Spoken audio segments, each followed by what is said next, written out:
Man, so we back, man. Hey, I was saving this conversation, man. I got my boy Chris in the building, man. We want to start off by introducing yourself. We're gonna do this as this is our first time meet, man. For sure. So go ahead and talk to the people. Introduce yourself, man. Talk to them. Alright, Chris Campbell, man, fluent in all things media. On the gram, follow me on the gram at the Chris Campbell, Chris with a K. Radio personality, event host, influencer, community activist. Yeah, we get fluent. You dig. All right, so let's go back to day one, man. When I first started meeting you personally, you was on the come up. You was kind of like in different lanes, different avenues. Tell us about the come up of Chris. You know what? We've been on each other for about 2 years, man. Yeah, nah, longer than that, bro. Longer than that. Probably like 4 now. Give us a quick run through of when I first met you to where you at now. When you first met me, I was in the grad school hustle, in grad school trying to get my master's in communication. Finally did that. But just trying to come up, man, you know, everybody go to school. I'm a school brat, you know what I'm saying? So I went to school, they told us what you should do to get in the industry. Of course, you want to be in entertainment, so just hustling, man. I mean, we sneaking in concerts and stuff, trying to cover events. We linking up with body, like, yo, God, whatever work you got, we trying to get on that, you know what I'm saying? Just networking and stuff, man. I had just moved out here from Alabama, you know what I'm saying? So for me, the grind was a little different, the hustle was a little different. Didn't know a lot of people, so I was just networking. I think I did pretty good, you know, to not being in there. I was doing promotions at CBS Radio at the time. That gig ended up like falling through. I started doing weekends. I started doing holidays when the holidays came, and then on my second shift, they flipped the station. Flip the station means fire everybody, create a whole new station, hire new people, change the imaging and everything behind it, and yeah, it killed me, you know what I'm saying? That was the only station that I really can be on, so when they did that, I knew I didn't want to go back into promotion, so I made the best decision when nobody else let me in at the time, so I moved back to the crib, you know what I'm saying? Alabama, smaller market, and that's when I kind of went and ran everything up, you know what I'm saying? So I got my experience up and everything like that, and now, back in the H, you know what I'm talking about, getting fluent, getting to it. All right, so let's talk about leaving the H to Alabama. Was that for business, or I think you just said that you was just going for another opportunity, or how was that move? What made you decide, you know what, today's the day I'm going? A little bit of both, you know what I'm saying? I weighed my pros and cons out here in Houston versus being back in Alabama. I had some personal relationships that didn't go pretty well, so I decided, I might as well just take it back to the crib, regroup, and shoot my shot there. That's what I did, man. So I packed my bags and I drove back to Alabama, and things started popping off, you know what I'm saying? It wasn't easy at all, but I think I got it jumping pretty good.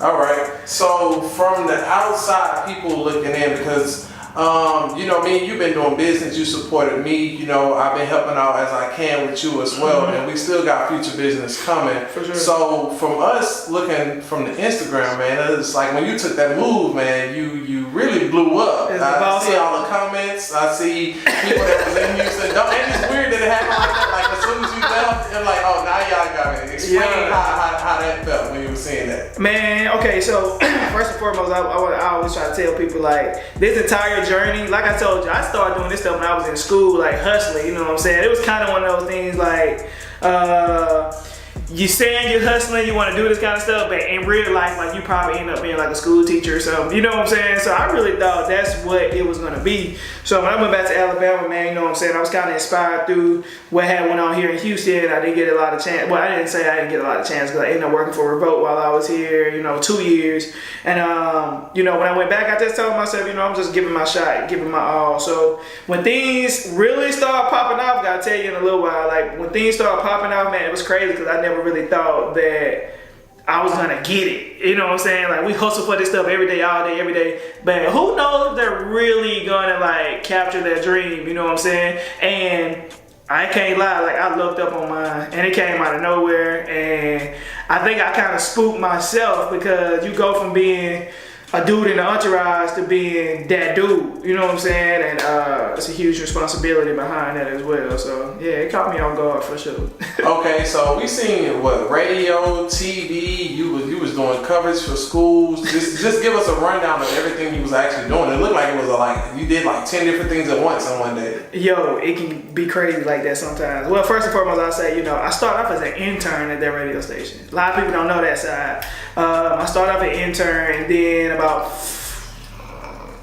I don't even want to say 4 or 5 months, probably like 2 or 3 months. I ended up getting on the weekends, on air on the weekends. And that was crazy because the PD actually told me that, yo, you got a second audition Saturday, 10 a.m. You feel me? So it's Friday, bro. Like, it's Friday. I'm leaving my little full-time job from City Gear. Super excited about it. You know what I'm saying? Oh, I got another audition. I got to go in there and kill it. Bro, Friday night, she sends me a flyer that has me and my name on that said Chris Campbell Saturday and Sundays and my time slots, meaning it wasn't an audition, she just wanted me to clear my schedule, you know what I'm saying? So, and that was my new shift, so I got on like that. So boom, about 4 or 5 months after I got on air, bro, I became the promotions director, you feel me? And I really think that situation happened. Some people left the station, position came available, and the station had been following me in my own things, you know what I'm saying? So I've been throwing events, you know, artist showcases. I love fashion shows, and I kind of do that stuff on my own, you know what I'm saying? So they have been keeping up with me, man, and then the opportunity presented itself, and I took it. So it was at one point I was even teaching college, bro, like 25 years old, teaching at Miles College. I got students 26, 27, you know, but just really shoot my shot at life, man, just trying to go get it. So radio personality by weekend, promotions director by week, school teacher in the morning, college professor in the morning. On top of that, I had a hookah business, so I was in the club, I was managing the club, I was hosting at a club, I was promoting at a club, I bartend, like really running it up, you know what I'm saying? That's why I tell people like that fluent in all things, like bro, you gotta know it all. And I think that's one thing that catapulted me fast was because I left Houston where I learned a lot. And was able to go back to Alabama, and just some of the small things that we did here in Houston, I saw that they lacked in the smaller market. So implementing those things, kind of like, okay, he know what he doing. Let's push him a little faster, and it just kind of happened like that. All right, and I also seen you've been doing a lot of celebrity stuff too, man. Talk about some of the celebrities you interviewed, and maybe one of your best moments, and your most memorable interview. Bro, I got a couple of them. I can't even lie to you. Like I told you, this stuff like caught me off guard. So for some reason, my first be like always big. So like my first TV interview was Biblical Fox. Bro, do you know who my first radio interview was? Like really radio, Black Youngster, bro. Like my first radio interview was Black Youngster. I was extremely nervous. I was super loud. I'm screaming all over the place. But it was by far one of my most favorite interviews because like that same energy, like he gave it back to me, you know what I'm saying? And it was so good, like afterwards he was like, bro, I'm in there sweating, you know what I'm saying? Had dyed my hair grays and trying to give me an image, stuff like that. And I mean, I'm getting it to him. I've researched. I'm ready. You know what I'm saying? Boom, boom. And towards the end, he was like, "Bro, how long you been doing this?" He was like, "It was pretty good." He was like, "How long you been doing this?" I was like, "Bro, like you really my first radio interview, like real talk." He was like, "Yeah, man, keep at it." You know what I'm saying? Stay aggressive on them questions and yo, keep doing your thing. So that was a big moment for me. One more favorite interview that I really enjoyed was Cash Doll. She's big on fur, so I pulled my fur out on her when we first started, you know what I'm saying, just to break that ice. It was a smaller market, so I don't know if people understand like the difference between markets and stuff like that. But obviously artists need radio. It's something very important to an artist's career, and but when you're in smaller markets, sometimes it was market like number 60. I think Houston is like 6 or 7.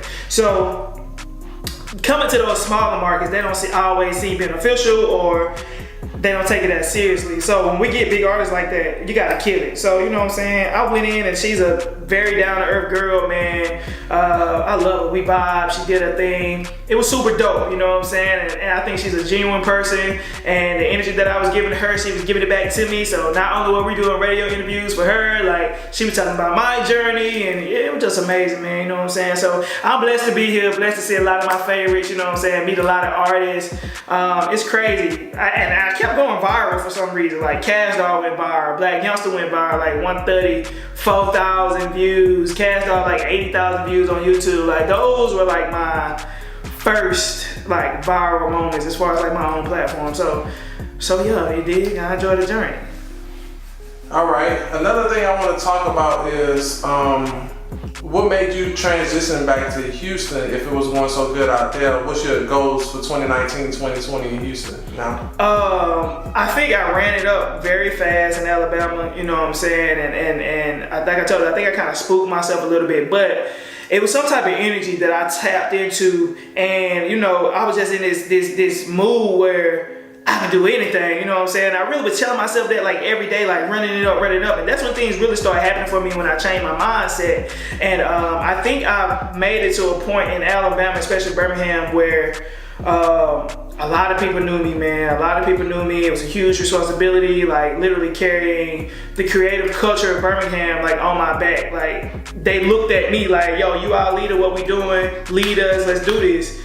And having that type of influence is amazing, which is why I got into like radio and media, period, just to be able to talk to the masses, because I think I got my head on straight and the world need to hear that, you know what I'm saying? So I just reached a point out there where I felt like, well, I wasn't going to be able to grow anymore. I had become stagnant, you know what I'm saying? And I always want to stay in my creative zone. I'm a millennial, like don't care about the money so much, but just being happy and growing. That's the most important thing to me, being able to grow. If I came out there and I ran it up that quick, you know what I'm saying, so young, and I was like, you know what I'm saying, what, number 3 or 4 at my job, like, you know what I'm saying, full time, and I'm 25 at the time, and I'm helping manage the #1 hip hop station. Like, it was crazy, and I just craved more of that. So I wanted to come back out here to Houston, man, really try my luck and go get more. My mentor told me you can only get what you reach for, so you gotta reach. I'm just reaching, bro. Okay, all right. I want to ask you one last question, man. How has your the social media been? Like the fan base now? You got more kids following you, old friends from high school. How the woman been? How everything been for you? So I really think, I don't know. I think my followers are like confused because I do so much. They don't know I'm a radio personality, school teacher, plus I'm into music now, you know what I'm saying? And I'm in the club turn all the time. So I got a plethora of things, man. We just concluded a high school tour in Alabama. I actually waited till we finished the tour before I moved. I was on the tour with the sheriff, man. We went to all the high schools down there. We gave away a tablet, an iPad, some Chromebooks. And so from that, I got a lot of teenage followers, man, and it'd be stuff like I would go speak to us at a school, you know, get done, tell them my Instagram name, and you know, maybe it's a testing round or something like that. And the kids will write me like, yo, you came to our school and told us to stay fluent, and we did, and we met our goals and all that kind of stuff. So huge responsibility, man, you know what I'm saying? I get followed by a lot of upcoming artists. Obviously, I'm a radio personality, and by nature, there's a lot of artists in Birmingham because we didn't have a professional team. Radio was the biggest entity. So by nature, we had a lot of upcoming artists. So those guys follow me. I try to connect with all of them like I can. I got a passion, like soft spot for upcoming artists, indie artists. The hustle different, and you got to be the truth to make it, and you got to be a beast, and that just means you got to be fluent. So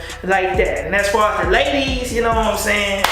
Ooh, I used to be fat back in the day, but when I tell you, when I crack that mic on that radio, man, I don't know what it is though. Like, I don't care if you're on the radio, if you're in the club, you know, it's something about that mic, man. If you got a mic in your hand, then females go flop. I don't care what it is, bro. I got a nose ring, I'm tatted like I don't know what, I got gray hair, and I had a lot of females. Like, I cannot lie, you know what I'm saying? It actually got to the point where, like, bruh, I had a stalker, bruh. Like, actually I had 2 stalkers, bruh. And this ain't fake, this real life. Like, I had to file like HR complaints on people. Like, I had to put a restraining order on somebody. Like, yo, it got mad crazy. I liked the attention at first, but now I'm like, yo, you people are crazy. I need a security guard. So yeah, man, it's just different, bro. Fat dude in high school, bookworm, you know what I'm saying? Always dancing, people ain't know what it was gonna be, you know what I'm saying? Wanna know if he lame, if he ain't lame. We ain't messing with him for real. 2, becoming, you know what I'm saying, one of the top influencers in the city was crazy to me, man. It's just a journey. I enjoy it. All right, man. We want to just, you know, say one last thing for your social media for the people who are watching this on all kind of platforms right now. Yeah. All right. So again, man, I'm Chris Campbell, radio personality, event host, blogger, all of that. You know what I'm talking about. And my slogan is fluent in all things media. So you know how they be like, you stay ready, you ain't got to get ready. Well, you can sub there ready for fluent, and it's like stay fluent and you don't got to get fluent. You remember that. Stay fluent. I'm out.